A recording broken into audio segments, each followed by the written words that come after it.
This is my face. This is my face every time one of you gets down in my comment section and types Claudia Cruz for president. That's the face I make right there. I'm just adding a little humor. I'm not trying to be disrespectful, but I am stating the facts. I'm sure Claudia de la Cruz is a very beautiful person. I'm sure she is a phenomenal activist. I'm sure she works hard for her community. But Claudia de la Cruz will not be president in 2024. And a vote for Claudia de la Cruz is a vote for Donald Trump. Here's why I am saying that. We're back on the Ballotpedia website. Listen, this is an excellent source for breaking down how voting works in this country. So this time on the Ballotpedia website, we are on the page Ballot Access for Presidential Candidates. If you scroll down on that page, it'll bring you to this section for 2024. And this section is the 2024 presidential primary filing requirements. And it lists the filing requirements for every state in these United States. And it lists the requirements for every state for Democratic and Republican. Like I said on the video that I did on yesterday when we were talking about the DNC, the Democratic National Committee, each state has its own set of requirements.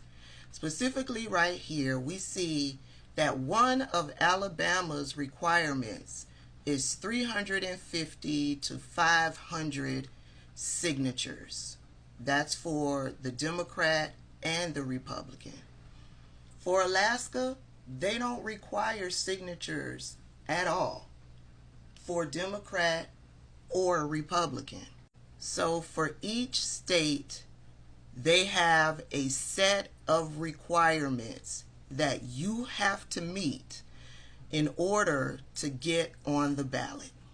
For my state specifically, which is the state of Georgia, there are no requirements. You have to be approved by the Georgia Republican Party or the Democrat Party. When I scroll down on that page to the state of Georgia, my state, I don't see a lot of requirements.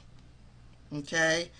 I see that one, it says participating parties must submit candidate names directly to the Secretary of State. The filing requirements listed here reflect those issued by the party, and that would be the Georgia Republican Party. Quote, the making or failure to make a voluntary contribution is only one factor considered by the state executive committee and will be used to assess viability.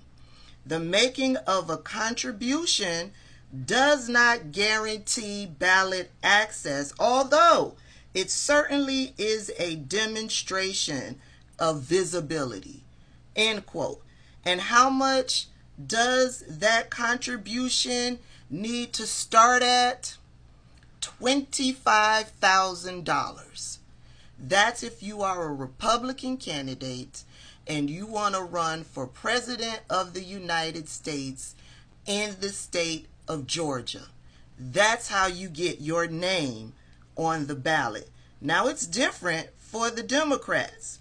You also have to meet a filing deadline in order.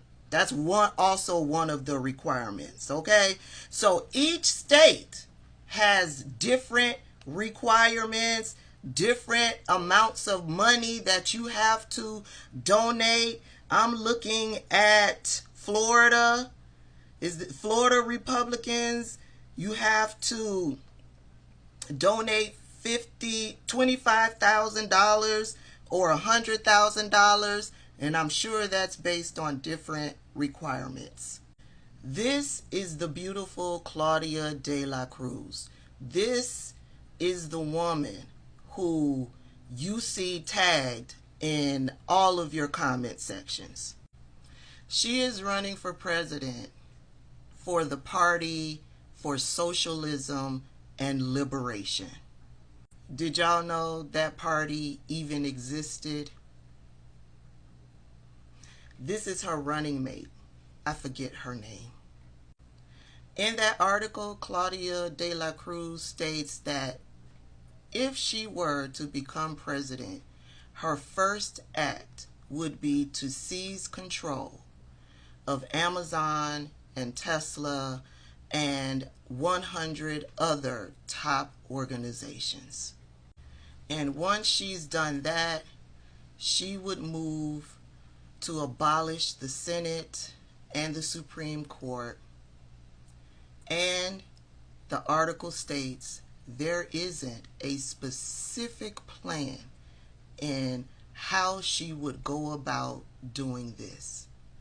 But she also would dismantle or disband the FBI, the CIA, and the military. Claudia de la Cruz for president. Could it work? I don't know. But she certainly doesn't have a plan on how she will go about doing that. Nor in that article did she explain what America would look like should all of that come to pass. When I go back to Ballotpedia and I scroll through the states and their requirements when it comes to paying filing fees, the filing fee you have to pay to get your name on the ballot, I see 50,000, I see 10,000, I see as low as 500, I see 2,500, 20,000, 200. The most I see is 50,000 and the lowest I see is $200. So my next step, I want to know how much money Claudia de la Cruz has raised as far as campaign dollars. So I go over to the FEC, the Federal Elections Commission, and I look to see how much Claudia has raised based on what they have. She's raised $18,219.56. She has spent, according to the FEC, she has spent $6,319.06. And so she has 11,950 cents left. How is she going to pay the filing fees to get on the ballots in some of these states? I'm hoping this is, opening the eyes for some people.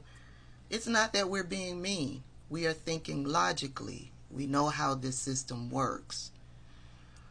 Sure, you can write her name in, but states sometimes don't count written in names. I hope this helps. I'll see y'all later.